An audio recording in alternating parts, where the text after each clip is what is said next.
12টার সময় আমাকে যেভাবে সাজিয়েছে আমার পার্সোনাল মেকআপ আর্টিস্ট। হ্যাঁ, এরা দুজন হচ্ছে আমার পার্সোনাল মেকআপ আর্টিস্ট। সো আমি ঢুকতেই পেয়ে গেলাম এতগুলো গিফট। আমার 13 ইয়ার্সের বার্থডেতে আমাকে 13টা গিফট দেওয়া হয়েছিল আর আমি দেখে খুবই সারপ্রাইজড হয়ে গেছিলাম। প্রথমেই বলি, কোনো ভিডিওর ক্লিপ সোজাভাবে নেওয়া হয়েছে, কোনো ভিডিওর ক্লিপ স্ল্যান্টিং বা স্লাইড এটা মানে আমাদের খুব ইরেগুলারভাবে ভিডিও করা হয়েছে। মানে আমি তোমাদেরকে সব কিছুই দেখাচ্ছি, একটু ম্যানেজ করে নিও। তারপরে আমার কেক কাটিং শুরু হলো আর সবাই এত হাহাই করছিল, মজা করছিল আর হ্যাপি বার্থডে গান গাইছিল। সো আমি ওই ক্লিপটা দিলাম না, মানে সাউন্ডটা দিলাম না রিয়েল, বিকজ কপিরাইট চলে আসবে, আবার কোনো প্রবলেম হবে এই জন্যে। তাই তবে আমি কিন্তু খুব মজা করেছি। অ্যান্ড ডেকোরেশনটার জন্য স্পেশাল থ্যাঙ্কস টু জুনি, মানে তিয়াশা, ও আমার ফ্রেন্ড, ও পুরো ডেকোরেশনটা করেছে। আর আমি তোমাদেরকে প্রথমেই বললাম যে বাকি দুটো ফ্রেন্ড মিলে আমাকে পুরো মেকআপ করে দিয়েছে, সুন্দর করে সাজিয়ে গুজিয়ে দিয়েছে। সো এসেছিলো বলে নাইটটা আরও স্পেশাল হয়ে গেল। তারপর আমাকে ওরা সেদিনের রাতের মতো করে আর কিছু গিফটস দিয়েছিল, চকলেটস দিয়েছিল, রোজের বুকে দিয়েছিল, এইসব দিয়েছিল। আর আমি খুবই মজা করছিলাম, খুবই ভালো লেগেছিলো। তো সেসব গিফট নিচ্ছিলাম, প্রচুর গল্প করছিলাম, হাহাহি করছিলাম। সেরকম করতে করতে জন্মদিনটা শুরু হলো কিন্তু খুবই ভালো করে। তো এবার চলো আমি ছবি সব তুলে নিলাম আর দেখতে দেখতেই আমরা চলে গেলাম আমাদের পরের দিন সকালের ক্লিপে। তো guys, this is my look. তোমাদেরকে বলে দিই, আমি এখন সেজে গুজে বেরোচ্ছি টালিগঞ্জ আমার লাঞ্চ করতে যাওয়ার জন্য।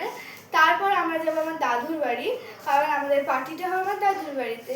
তো এই হচ্ছে আমার লুক ফর দ্য মর্নিং। আশা করছি খুব ভালো লাগবে। জামাটা নতুন, আমার মা বাবার আমার বার্থডে গিফট করেছে। তো তোমরা যদি জানতে চাও আরও কত গিফট পেয়েছি, তাহলে কিন্তু ওয়েট করতে হবে, কারণ গিফটের পুরো একটা ব্লগ আসবে। কারণ আমার মা আমাকে আমার মা বাবা মিলে আমাকে 13টা গিফট করেছে, যেহেতু আমার 13 ইয়ার্সের বার্থডে। তাই জন্য তার একটা আলাদা ব্লগ করতেই হবে, কারণ এই ব্লগে দেখাতে গেলে অনেক বড় হয়ে যাবে। তো তার জন্য আমাদের সকলকে ওয়েট করতে হবে। চলো বেরিয়ে বাজে, বিকজ আমরা অলরেডি প্রচুর লেট হয়ে গেছি। কারণ লেট না হয় কোনো কাজই করতে পারি না। লেট হয়ে গেছি, এবার তাড়া লাগবে, এবার সব কাজ করে নেবো।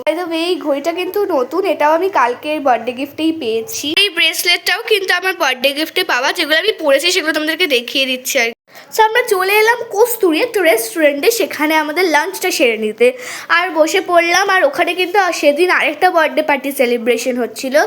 সো সেখানে সবাই মজা করছিল আর আমরা দেখছিলাম। আর করতে করতেই কিন্তু আমাদের খাবার চলে এলো। মারা প্রথমে বুক করেছিল একটা কাটলেট, এটা মোস্ট প্রবাবলি প্রন কাটলেট ছিল। তারপর এত খাওয়া দাওয়ার ছিল, আমার রাইট হ্যান্ড যেহেতু ধোয়া হয়ে গেছিলো, আমি লেফট হ্যান্ড দিয়ে তোমাদেরকে একটুখানি দেখিয়েছিলাম। আর মাটন থেকে শুরু করে পাতুরি, আমার সব ফেভারিট খাবার ছিল। আর মেন তো এই 5 রকম ভাজা আমার যা দারুণ লেগেছে না। এখানে ছিল হচ্ছে 2 রকমের কিছু, একটা কাটলেট কাইন্ড অফ কিছু, একটা বল ছিল আর একটা কাটলেট ছিল। মানে আমার প্রত্যেকটা খাবার খুব ভালো লেগেছে। তারপর দেখতে দেখতেই আমি আমার দাদুর বাড়িতে পৌঁছে গেলাম। ওখানে পৌঁছে শুরু করে দিলাম ডেকোরেশনস। আর এই বেলুনটা আমার সবচেয়ে ফেভারিট, কীরকম কি সুন্দর বেলুনগুলো। আর এখানে আমার কাছে চলে এসেছিলো এরকম ফয়েল কার্টেন, এইগুলো পেছনে লাগানো ডেকোরেশন করার ছিল। তোমাদেরকে দেখিয়ে দিই কী আছে। 2টো ফয়েল কার্টেন ছিল, একটা স্নো ছিল, এগুলো ডেকোরেশনের নয়, একটা বার্থডে স্ল্যাশে ছিল, আর একটা ওই ব্যানার টাইপের ছিল হ্যাপি বার্থডে লেখা। তারপরে আমরা সব বেলুনসগুলোকে একসঙ্গে ফুলাতে লাগলাম, গল্প করতে করতে, মজা করতে করতে আমাদের ডেকোরেশনটা কমপ্লিট করতে লাগলাম। আর এই বেলুনটা আমার সত্যি খুব পছন্দ হয়েছে। এই যে আমরা প্যাকটা অর্ডার করেছিলাম, সেখানে এই বেলুনটা 5টাই ছিল মোস্ট প্রবাবলি, আর বাকিগুলো নর্মাল বেলুন ছিল। আর দেখতে দেখতেই কিন্তু আমরা এত বড় একটা বেলুনের স্ট্রাকচার ক্রিয়েট করে ফেললাম। আর এখনও অনেক বেলুন ছিল, ফুলানোও অনেক বাকি ছিল। আর আমরা কিন্তু হ্যাপি বার্থডে ব্যানারটারও প্রিপারেশন করে নিলাম। আর ততক্ষণ এটা কিন্তু এত বড় হয়ে গেছিলো, মানে আমরা বিশাল কাজ করছিলাম। তবে তাতে হলো না, আমরা জ্যাপটো থেকে আরও কিছু জিনিসপত্র অর্ডার করে দিলাম। আর এখন বাজে হচ্ছে কটা ভুলে গেছি, আমিও ভুলে গেছি, তোমরা দেখে নাও। তারপর চলে এলাম আমরা বেলুনসে। আর বেলুনস কিন্তু এত ফুলানো হয়ে গেছে দেখতে দেখতে, মানে তারপর আমাদের প্রত্যেকটা কাজ এগোতে থাকছিলো। বেলুনসকে খুব মানে ফুলাচ্ছিল, কেউ বাজছিল, কেউ ডেকোরেশন করছিল। আর করতে করতে কিন্তু এই হচ্ছে আমাদের ফাইনাল ডেকোরেশন। অ্যান্ড আমার খুব ভালো লেগেছে ডেকোরেশনটা, খুব সুন্দর হয়েছিল ডেকোরেশনটা। সবাই মিলে করছিলাম, খুব মজা করতে করতে করছিলাম। তোমরা জানিও ডেকোরেশনটা কেমন লেগেছে। আমার তো খুব ভালো লেগেছে। শুধু এখানে ডেকোরেশন করিনি, আমরা গেটের বাইরেও ডেকোরেশন করেছি। মানে কেউ যদি বার্থডে ডেকোরেশনের জন্য আমাদেরকে চাও তা বুক করতে পারো। বার্থডে ডেকোরেশন প্রিপারেশন করে দেবো গিয়ে। আর আমাদের লুক ছিল this is my look for the day, তোমাদেরকে ভালো করেও দেখাবো, বাট তোমরা মেকআপ ফেকআপ দেখে নাও। This is my look for the day. আর এটা হচ্ছে কেক, হ্যাঁ ইনিশিয়াল লেটারের কেক, সৃজিতার ইনিশিয়াল এস। সো এই লেটারের কেক। তারপর দেখতে দেখতে সবাই চলে এলো, আমরা ছবি তুলছিলাম, মজা করছিলাম, অ্যান্ড কেক কাটিং শুরু করে দিয়েছি এখানেও আমি কেক কাটিংয়ের অ্যাকচুয়াল সাউন্ড দেওয়া ক্লিপটা দিয়ে দিই, আমি বক করবো আমার কেক কাটিংয়ের সময়। সো হ্যাঁ, কেক কাটিং হচ্ছে এখানে, সবাই খুব উইশ করছিল আর অনেকে এসেছিলো, সবাই মিলে সুন্দর করে মজা করতে করতে কেক কাটিং করছিলাম। আর পুরো ইভিনিংটাকে কাটিয়েছি, প্রচুর গিফট পেয়েছি, প্রচুর মজা করেছি। তবে এখন তো আপাতত হবে জন্মদিন শেষ।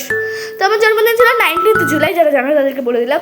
আর এই হলো আমার মা আর আমার বাবার লুক ফর দ্য ডে। তারপর সবাই মিলে এরকম করে হা হা হি হি মজা করতে করতে কিন্তু দিনটাও ফুরিয়ে এলো আর আমার জন্মদিনটাও শেষ হয়ে গেল। আমার মেকআপ অলমোস্ট উঠে গেছে অ্যান্ড আমার পার্টি শেষ।